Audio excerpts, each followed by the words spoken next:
usually I start these things by just doing a little bit of a talk myself, or as somebody actually said to me, so this is the title of my talk, Inevitable AI Thought Piece. And I say inevitable AI because it seems in this day and age in 2023 that almost every single other talk at Leeds Digital Festival is going to have some element of AI mentioned in it. It just seems crushingly inevitable. In fact, it would probably be harder to actually do an event this year without mentioning it. So I'm going to mention it. Thought piece, I've said, because someone said to me after the last one of these that I did, they said, oh yeah, Andy, yeah, your talk, it was like a thought piece, wasn't it? And I went, oh, thanks. And then I realised later that maybe that wasn't a compliment. It's like, you didn't really have a point, did you? So, but I do have thoughts, which is good. So I have thoughts about AI, and that's what I'm going to start off by talking about. So initially, before we start, I just want to make one thing really, really super clear, just in case anyone or anything is listening. I, for one, welcome our new robot overlords. Now that we've got that out of the way, did you know, ChatGPT launched in November last year. This is something that me and Mike Green, one of our other speakers, kind of just realised a bit earlier today. That's not long ago at all. But it seems like that's when this whole explosion of discussion about AI, is it being the future and being part of everything. But that's happened so recently. And it's been a roller coaster for a lot of people, myself included, in terms of trying to understand it, trying to kind of get to grips with what this should be. Because I did try and get to grips with it. I tried to understand what this should be and how we should use it, and what can it do, what are the possibilities, what are the risks. I tried to think about it. So I did what people normally do in those situations, which is I just went online and I read as much as I could. I read all the articles I could find. And I found that there was two very specific stances that were really coming out strongly. So there was the group that was saying that AI is going to be the future, it's going to be a beautiful, wonderful, utopic, amazing thing. It's going to be one of the most revolutionary advances, not just for technology, but for humanity. We were going to be absolutely it's going to save the world. And then you also got the flip side of that, which was that it's going to be a apocalyptic hellscape in which ineffable, inscrutable cyber minds hunt us down one by one with their gun-toting robot dogs to harvest our bodies for their organic battery farms. And there was nowhere in between, really. And I noticed this. It was just either going to be catastrophic or it was going to be the most beautiful thing. It was like Wall-E at the end. But as such, I found myself, and this is genuine too, I found myself genuinely finding myself traumatized by the ideas and started to get terrified by this.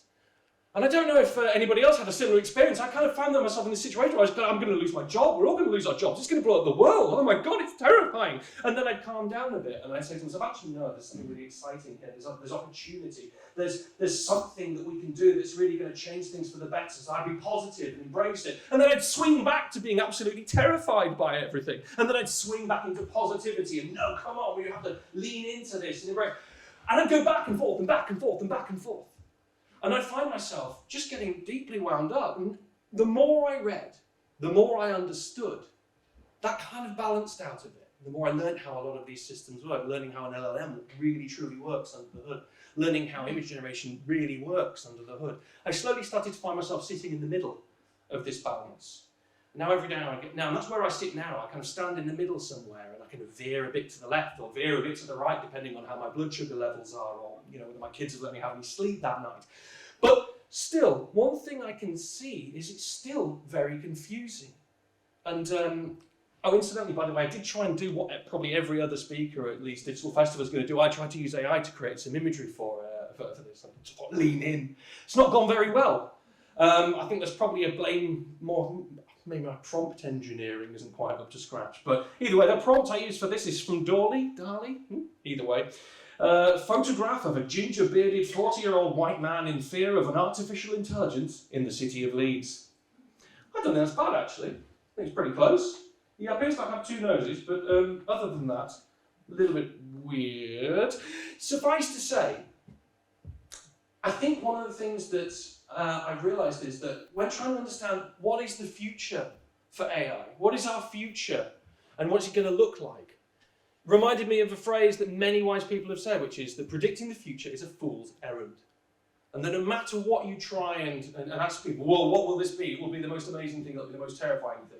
Very rarely do these things pan out quite how people expect, and no one can truly, truly know. But one thing seemed very clear to me, that it's not going anywhere. And unlike some other tech trends that I'm typically very cynical about, and I'm pretty kind of cautious and leery about, NFTs, I'm basically looking at this and thinking there's something really here. There's something that's not going away. And this is a feeling felt very much by this chap here as well, Jacob Nielsen from Nielsen Norman Group, big granddaddy of usability. This is from an article of his. UX folk, he's very excited in this as well. UX folks are trapped in complacency while the AI tech quake, calm down Jacob, while the AI tech quake radically shakes up the computing landscape. It's high time we shake off inertia, embrace AI design, and prevent engineers from monopolizing the new UI paradigm. Now, what he's kind of saying there, I read, is that he's saying we just can't stick our heads in the sand. That if we try and just think, oh, it's just another thing, we have to ignore it and it'll go away, it's not going to. But what we also possibly do is, if we don't embrace, if we don't learn, and I'm not saying embrace as in we should just do it, we should be learned about it. We should understand it so we can be critical about it, so we can involve ourselves in the process of helping develop things that could be AI or not. Because if we don't know about it, we can't have a seat at that table. And if we don't have a seat at that table, the risk is that products are created by people who are just trying to do it because they can, and because it's a fun, exciting new thing. And the danger is that we end up with situations like this. And who's heard of this particular story? Anyone heard of the Pack and Save Savvy meal bot? This is great. I had so many examples of this, but due to time, I've cut almost all of them.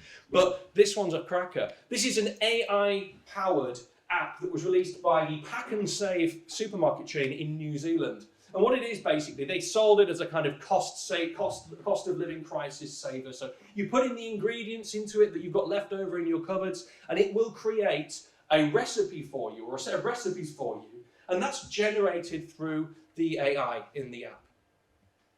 Which sounds fun, and they're very excited about it. Tell us what leftover food you have. And the tech guys said, you'll get a savvy new recipe. Let's use it. So they're really proud of the fact they're using this technology, and they're pushing it out there. However, unfortunately, some of the results that came out of it weren't quite what users expected.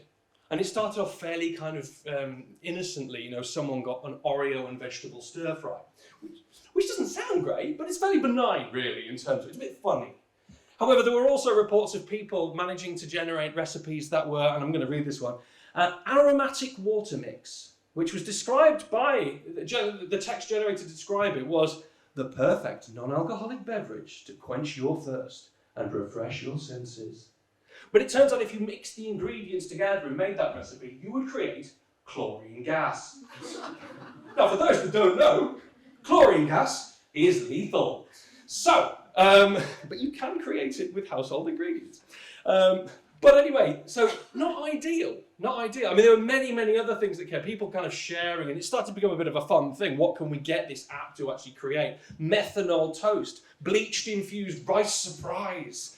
So Pack and Save also just abdicated all responsibility for this app as well. They were terrible. This was like, well, you know what's our response to this? We're just going to say, well, only over 18 should use this app, really. A recipe app?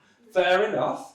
People have to use their own personal responsibility. Well, I mean, that's probably true of most things, really, but still. And then they put a warning sticker on the app. They put a warning there that said, none of these recipes are made by humans. And then my favourite, no guarantee that any recipe will be a complete or balanced meal or suitable for consumption. Suitable for consumption. Now, don't get me wrong, I'm no expert, but I think the baseline functionality for the output of a recipe app should be that it is suitable for consumption. So anyway, now clearly, it's a bit of a silly example. Some people say, well, people could die, but no one really was going to. It was a silly app, it was a marketing stunt thing, but there was people rushing to use an AI to just get it out there, create something, because they were excited by the opportunity, excited by the technology. And that's great, excitement's fun. But we need to be able, as this develops and there's more products created, we can't just create products just because we're excited by them. Because And the struggle has been, this is where we can always abandon the word AI, but any new technology needs to be understood and it needs to be used in the right way.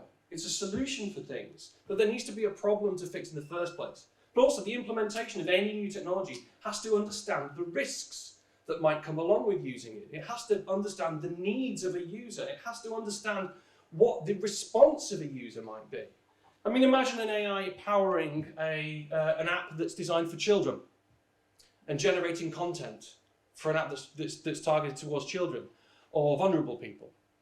And we don't have to imagine, those are happening. Those are being created right now as we speak. And I would hazard to guess that many of the people creating these aren't necessarily doing what we would consider the due diligence in terms of what users need, what users want, and the risks that might be inherent in utilising that technology in that way.